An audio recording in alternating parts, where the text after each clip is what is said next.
आज हम क्लास 10 की फर्स्ट फ्लाइट की first poetry dust of snow पढ़ने जा रहे हैं। Dust of snow, the poet of this poetry is Robert Frost. Robert Frost was a 20th century American poet, right? So, most of his poetry are upon natural element. So, we also can call him as a nature poet. हम उन्हें nature poet भी कह सकते हैं क्योंकि उन्होंने ढेर सारी पोएट्रीज नेचर पर ही लिखी हैं। ना ये जो पोएट्री है, ये इस पोएट्री में पोएट काफ़ी दुखी हैं और वो अपनी फीलिंग्स और एक्सपीरियंस बता रहे हैं कि किस तरह से एक छोटा सा एक इंसिडेंट आप कह लो या एक छोटा सा मूवमेंट या आप कह लो एक इंसिडेंट कि उनके पूरे दिन को, जो कि वो बहुत ही अपसेट है और पूरे दिन को वेस्ट होने से, बर्बाद होने से बचा लेता है। उस इंसिडेंट का जिक्र पोएट ने यहाँ पर करा है, right? Now this is a very short, beautiful and simple, yet with a deeper meaning. ये है तो बड़ी ही short poem. You see here only 2 paragraphs are having 4 lines each, right? So right now I'll read it and explain it with its literary device too, right? Now, dust of snow. The way a crow shook down on me, the dust of snow from a hemlock tree. So, here in the very beginning of the, or you can say in the first line, the way a crow actually is a symbol of bad omen. Crow को लोग अपशगुन मानते हैं. And here hemlock tree. Say, hemlock tree is a poisonous tree. Hemlock tree एक poisonous tree है which is very similar to Christmas tree. The only difference is what? The branches of hemlock tree is very soft and delicate. So, जो hemlock tree है वो बिल्कुल ही Christmas tree की तरह है. सिर्फ फर्क इतना ही है कि hemlock tree की branches जो हैं वो काफ़ी सॉफ्ट और डेलिकेट होती है। अब देखिए यहाँ पर क्रो और हेमलॉक ट्री दोनों सिंबल करते हैं बैड ओमन का। यहाँ पर दोनों का ही जिक्र किया हुआ है। क्यों किया है? क्योंकि पोएट जो है वो ऑलरेडी अपसेट है, इसलिए यहाँ पर जो उन दोनों चीज़ों का जिक्र किया गया है जो अपने आप में अपशगुन है। So here what the poet is telling that वो the way a crow shook down on me means here कि पोएट जो है दुखी हैं और वो जा रहे हैं, वो गुजर रहे हैं हेमलॉक ट्री के पास से, मीन्स हेमलॉक ट्री के नीचे से वो गुजर रहे हैं। और क्या ऐसा हो जाता है? A crow was sitting on the branch of the hemlock tree, means जो क्रो है वो हेमलॉक ट्री के ब्रांच पर बैठा हुआ है। Now here the hemlock tree is laden with the snow, means hemlock tree जो है वो पूरी तरह से बर्फ से ढका हुआ है। यहाँ पर just as here you see the title is dust of snow, so here the whole hemlock tree is laden with snow.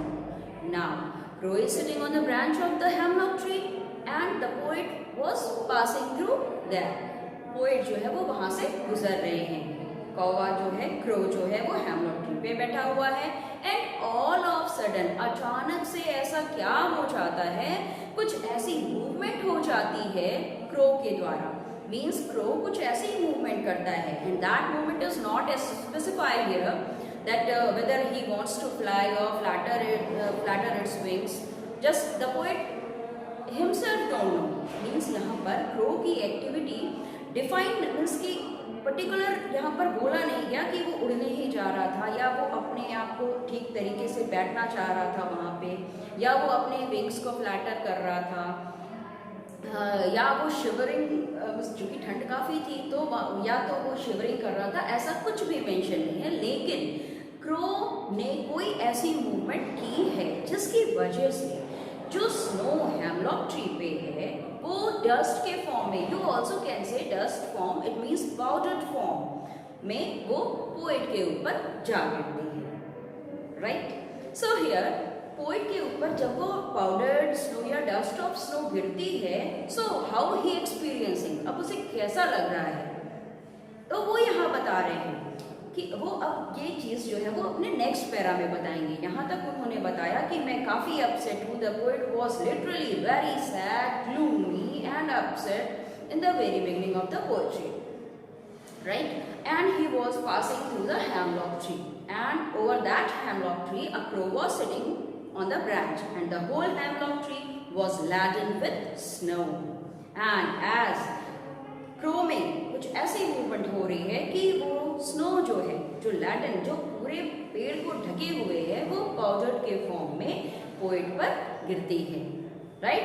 And how the poet was experiencing, how he was feeling, he is explaining this in the next para. So before going that, second para पे जाने से पहले just I wants to discuss the literary device which is used here, right?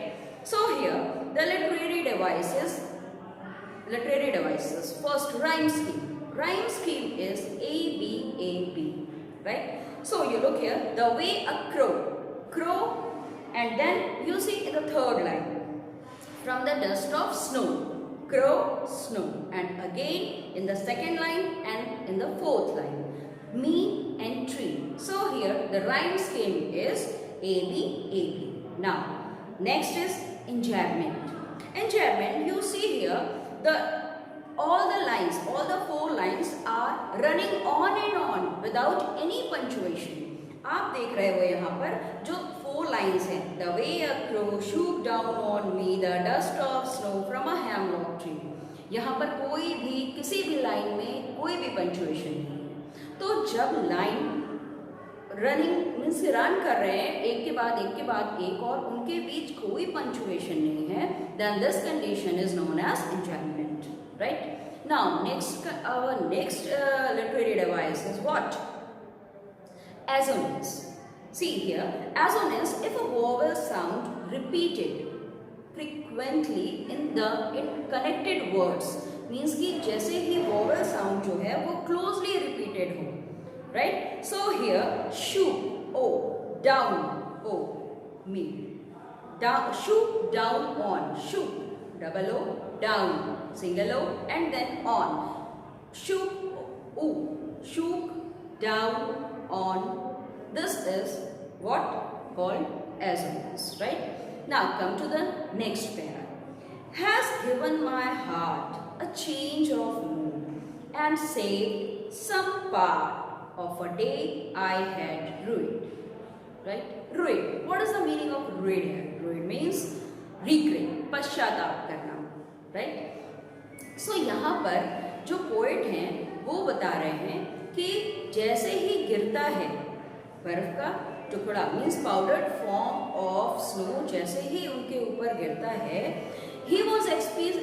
what he was experiencing, उन्हें इतना अच्छा लगता है कि उनका पूरा का पूरा माइंड जो है वो डाइवर्ट हो जाता है।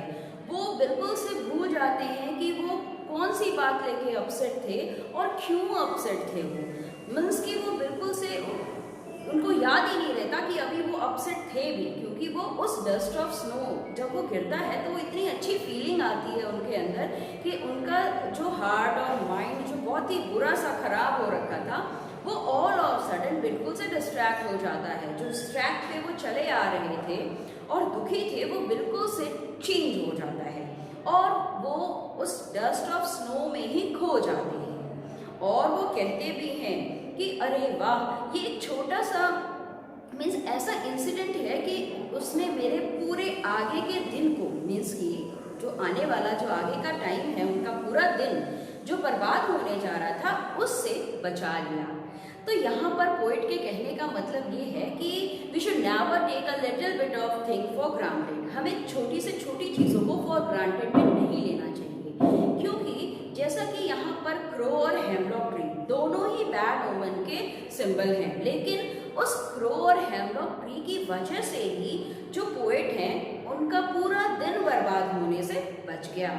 जैसे कि जनरली हमारे यहाँ ढेर सारे मिथ हैं, आप देखते होंगे कि यदि हम कहीं जा रहे होते हैं और ऑल ऑफ सडन कोई कैट आके सामने से यदि गुजर जाती है, देन जस्ट हम अपने कदमों को आगे नहीं बढ़ाते या फिर वेट कर लेते हैं जनरली कि कोई आए और निकल जाएगा, या तो हम क्रॉस करके उसके बाद आगे बढ़ते हैं। तो इस तरह से इस तरह के ढेर सारे मेथड हमें देखने को मिलते हैं, लेकिन हमें उन्हें इतना हमें उसको बिल्कुल से ऐसा नहीं सोचना चाहिए कि ऐसा होगा, ये तो ऐसा एक अपशगुन है तो होना ही होना है कुछ नो, नॉट एट ऑल, ऐसा बिल्कुल भी नहीं है।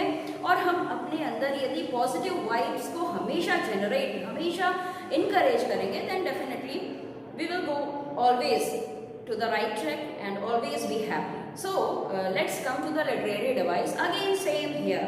The rhyme scheme is C D C D. See, hard part. In the 5th line hard, and in the 7th line part. And then again mood, read. Right? So rhyme scheme is C D C D. Now next you see enjambment is also here, as there is no punctuation in between the 4 lines, all the lines are running on and on, right? Now the next is alliteration.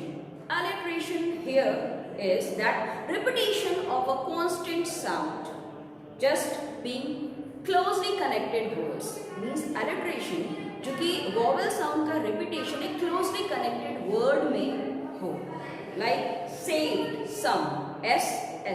So here this is the example of alliteration, right? Now next is consonants, right? Consonants is repetition of constant sound in a word, either in the very beginning or in the middle or at the end. Means just constant sound जो है किसी भी sentence में या तो पहले या तो मिडल में या तो एंड में हो, that seems to be the consonants. Here see in the last line, day, D-A-Y, day, the, had, the, rude, right? So here these are the literary devices which is used in this poetry. So dear students, just through this poetry